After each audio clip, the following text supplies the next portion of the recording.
A thriving civil society and democracy has always been dependent on free, strong and critical news media.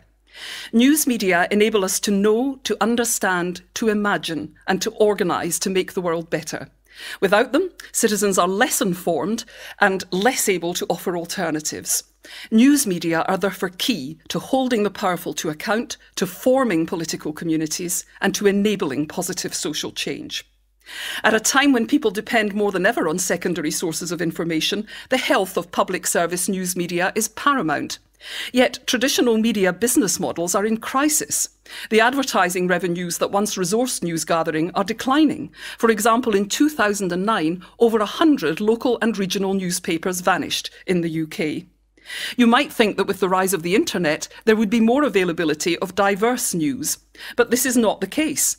The internet has certainly made it much easier for civil society organisations and millions of bloggers to convey their views and ideas. But despite the proliferation of online platforms, more of the news we receive is recycled journalism, the same content repackaged for different news platforms. Concentration of media ownership in the hands of corporations such as News International and Trinity Mirror has narrowed the sources from which original news derives.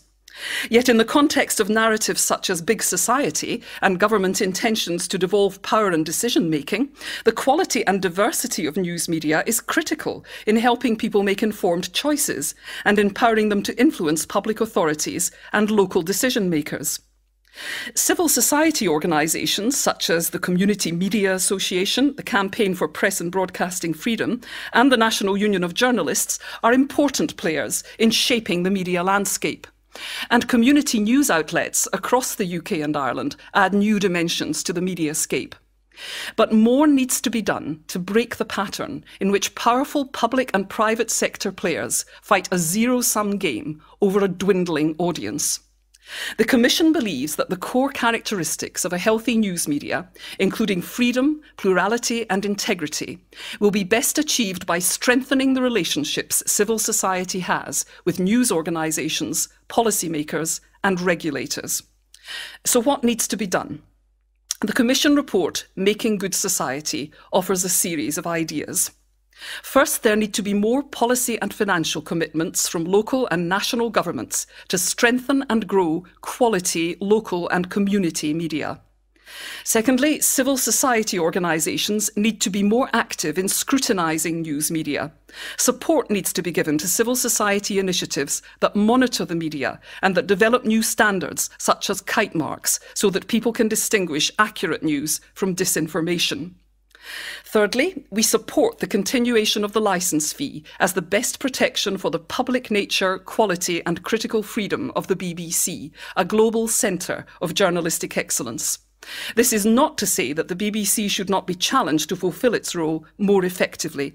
We urge the BBC to do much more to collaborate with civil society organisations in developing public service news at all levels. And how about more innovation in the funding of quality news production? New funding models need to be explored thoroughly. For example, tax concessions, industry levies and greater involvement by trusts and educational institutions. Organisations such as Google, which recycle journalistic content without paying those who originate it, should channel some of their profits into supporting quality news journalism. Change in the media landscape is inescapable. But civil society can and must be vocal in shaping that change and in demanding the reliable, high-quality media they need to be active and effective citizens and to hold power to account at every level.